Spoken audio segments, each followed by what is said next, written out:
activités agricoles aux réfugiés, la pêche et l'élevage, tout en développant différentes chaînes de valeur dans différentes zones. Le deuxième axe, c'était l'inclusion financière, donc la création des entreprises et la formation professionnelle pour faire en sorte que ces personnes soient autosuffisantes, que ces personnes ne dépendent plus de l'assistance. Alors, quelques approches ont été proposées, en l'occurrence les renforcements des capitales et les renforcements des services en respectant les lois et la réglementation nationale.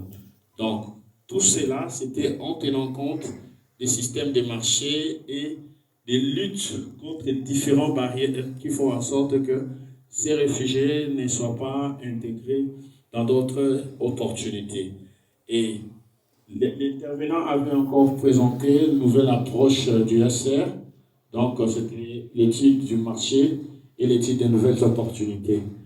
Et le deuxième point sur ces approches, c'était comment garantir les solutions durables et la protection.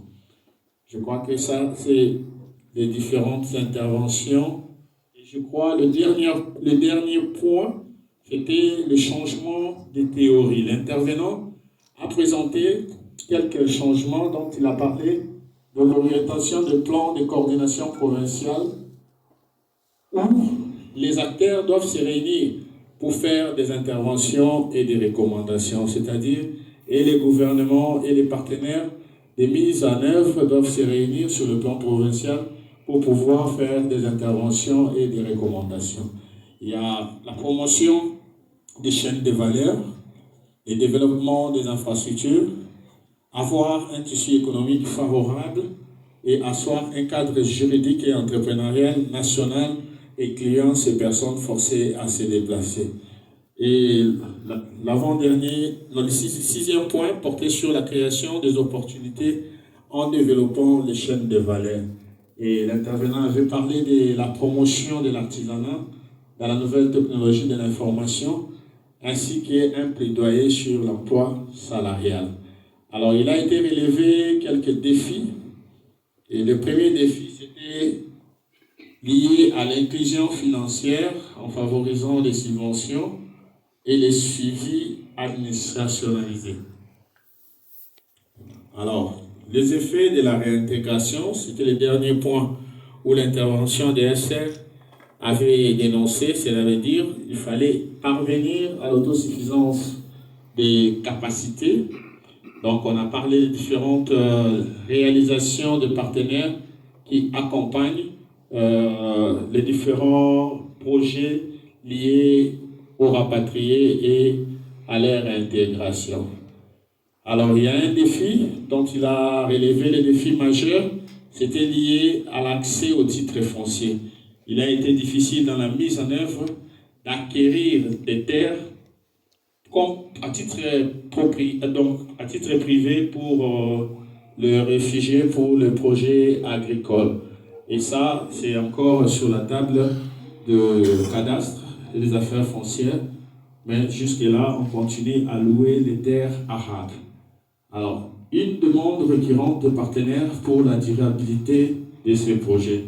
Donc, la mise en place d'un comité de pilotage des efforts de réintégration est en train d'être mise en place dans le cadre de la mobilisation des ressources pour assurer que ce cadre local d'inclusion prend tous les aspects de développement. Donc, il faut pérenniser les projets et puis assurer sa durabilité. Une fois que les partenaires ne sont pas là. Alors, le troisième point a été présenté par Madame la coordonnatrice de la CNR.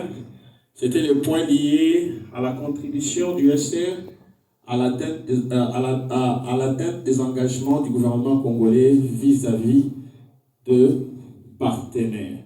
Alors, par rapport à ça, il y a des points qui ont été relevés. Il y a l'appui structurel sur les activités liées à l'accès à la justice et au territoire en ce qui concerne les réfugiés.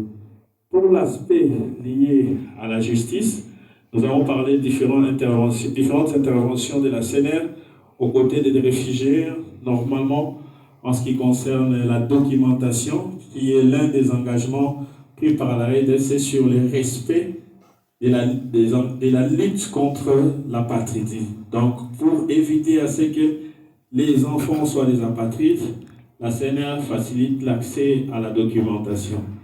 Le deuxième point de l'assistance à l'accès juridique que Madame a brossé était lié à l'assistance légale. Nous accompagnons les réfugiés quand ils ont des problèmes devant les cours des tribunaux ainsi que les instances de sécurité. Et après cela, nous sommes revenus sur les interventions de chaque